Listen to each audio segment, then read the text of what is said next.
Most men live lives of quiet desperation. It's one of my favorite quotes ever because it's true.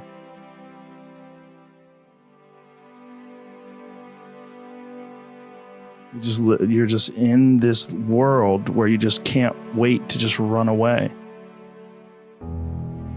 But I think one of the reasons why these people have this deep-seated anger and resentment is there's a bunch of people out there that have these lives that are deeply unsatisfying, because I think there are so many people that are working all day long doing something that is deeply unsatisfying and almost painful to them. Yeah, soul killing. Soul killing. Yeah. They're stuck in traffic all day, and then they're stuck in a cubicle after that.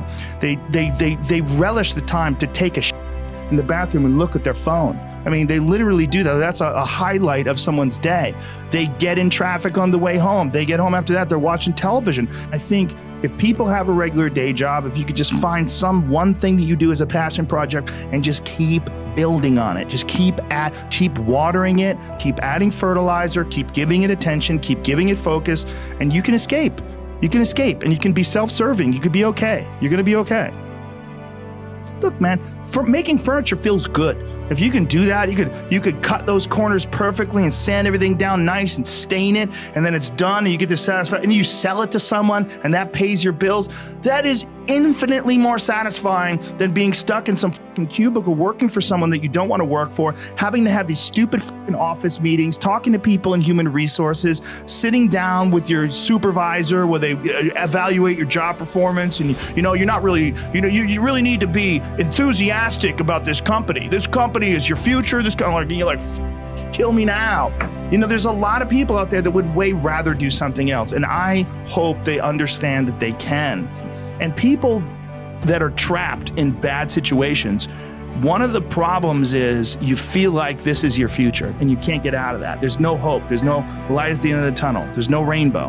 And if you feel like that, that alone can be incredibly defining and limiting. But if you look at yourself objectively and say, okay, I'm in credit card debt, I'm working in a shitty job, I don't like what I'm doing, but I have some ideas. I need to feed those ideas. And I need to feed them and water them, and I need to set aside a certain amount of time every day to just try to make those things happen. You can do that. Everyone has a different personality. They have different interests, different things that they would be really satisfied pursuing. That's not encouraged. What's encouraged is go find a job. What's encouraged is go find some place that you can shove yourself into. Go find a square hole that you can stick your round peg and just fucking jam it in there and shave down the top and the bottom so you slide in with all this extra space on the sides and feel like shit for the rest of your life because you need a job, because you're in debt, because you have credit cards, because you have student loans, because that's what everybody does. And so you do it too. That's what's wrong. You have an apartment you have to pay for. You have a car you leased. You have a wife that you have to feed. You have a child you have to raise. You have your mortgage. You have your this. You have your that. And that's where it all comes from.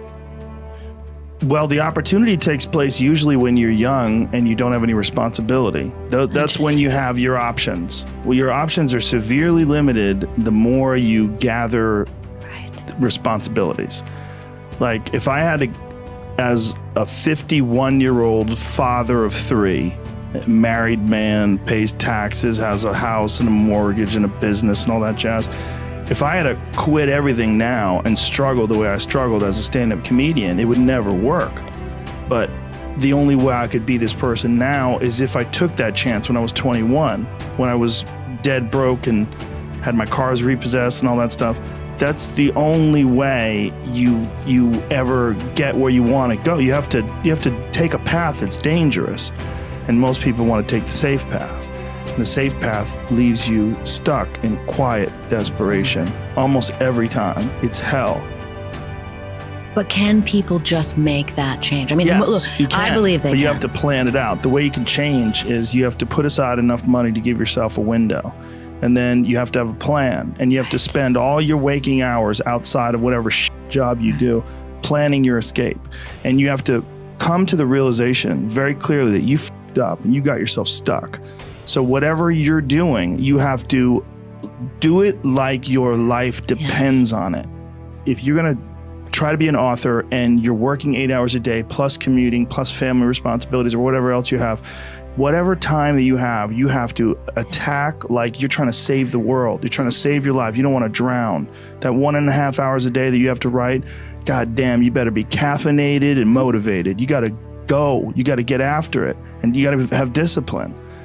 Most people don't have those things. Most people don't understand what it's like to really go for something. And to know that the consequences of not doing that are horrific. There are so many people that would be so much happier making $27,000 less a year, and the only thing they have to do is sell their current home where they only use 18% of the home anyway, and buy a home that has 2 less bedrooms so they don't have to have the job that is paying to maintain the lifestyle that they've propped up for themselves, and their life will be like disproportionately better. Because there's a lot more people living that than what you, like, as many entrepreneurs as they are that should be employees, there's way more people that basically build a life around how much they're earning, get to a place where they hate what they're doing to earn, have the opportunity to still do something that earns $20,000 less that they love, but they're golden handcuffed by worrying about what car they drive or where their house is because they actually care about other people's opinions, and nobody has the gear to take a step backwards. The inability to take a step back, to take 4 steps forward in happiness based on other people's opinions of watching you take a step back blows my fucking face off. When do you quit your job and go in?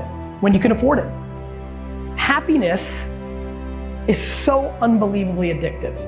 And it makes me so sad that so many of you created golden handcuffs for yourself that aren't letting you leave your job because you need to make $130,000 a year now because you wanted 700 more square feet in your apartment, or you wanted a BMW instead of a Toyota. And so you're not happy because you wanted 2 or 3 things that mean absolutely nothing. I promise you, when you've tasted both, when you meet people that have tasted both, I make $180,000 a year and I have stuff, but I'm not happy.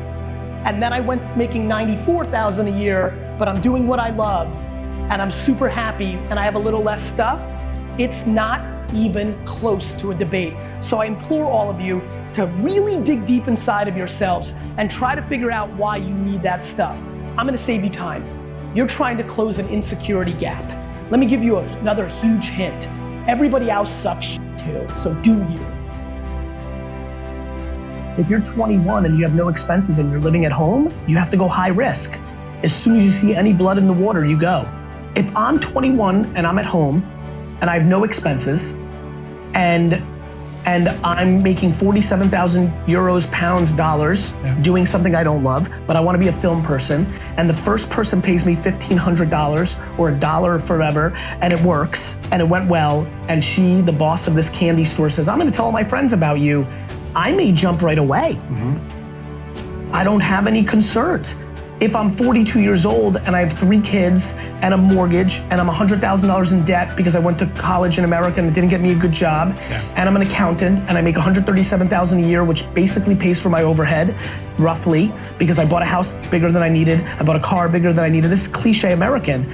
And somebody pays me $1,500 and they're like, I'm gonna tell all my friends, I'm gonna give up Netflix and my video games and my weekends to eventually get that to 60 or 70 or 80 or 90,000 a year before I say, okay, now I'm at 90, 137. If I actually went all in, I can close the gap on that 57,000. Now I'm gonna make the jump because I have 3 kids on mortgage and debt. Yesterday, Aaron is 25 and single and living at home. Tomorrow, he meets Sheila, falls in love, and you know, a million things could happen. Sheila could be making $1 million a year. Different life. True. Sheila could be making no money, but he loves her so much and she wants to buy handbags every day, and now he has a bigger, financial problem. Sheila wants to be his partner. Sheila, he wants to buy handbags. It's not cliche, it's life. But you jump when you can afford to drown. You jump when you can afford to drown. What I mean by that is when you jump into the pool, you have to know that you've never swam before and you might drown. And you have to be able to do that when you can. And at 21 living at home, you can. Because you can go back and get a job, you have no overhead, right? But at 43 with 3 kids, you might not want to. And by the way, Or you might. You might have such a supportive spouse. Sheila, Aaron's the stay-home dad. Sheila's making the 147. Sheila talks to Aaron and says, Aaron, I'm gonna die if I don't jump. I'm 43, and if I don't jump now, I'm gonna be 62 and regret it my whole life. So I'm gonna jump, and if I fail and the economy collapses and I can't get a job, we may have to sell this home.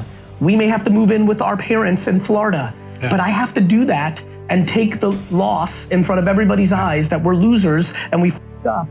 Because I know myself, and I know if I don't jump now, I'm gonna be miserable for 40 years that I was an accountant for my whole life. The reason I want everybody to live the way I do, which is do not care what other people think, once you go there, you're willing to jump, you're willing to drown, you're willing to move in with your 80-year-old parents and look like losers with your kids because you just don't care. The reason people aren't letting themselves get happy is because they value other people's opinions more than they value their happiness. They literally value their parents, their siblings, their best friends, and society's opinion more than their own happiness.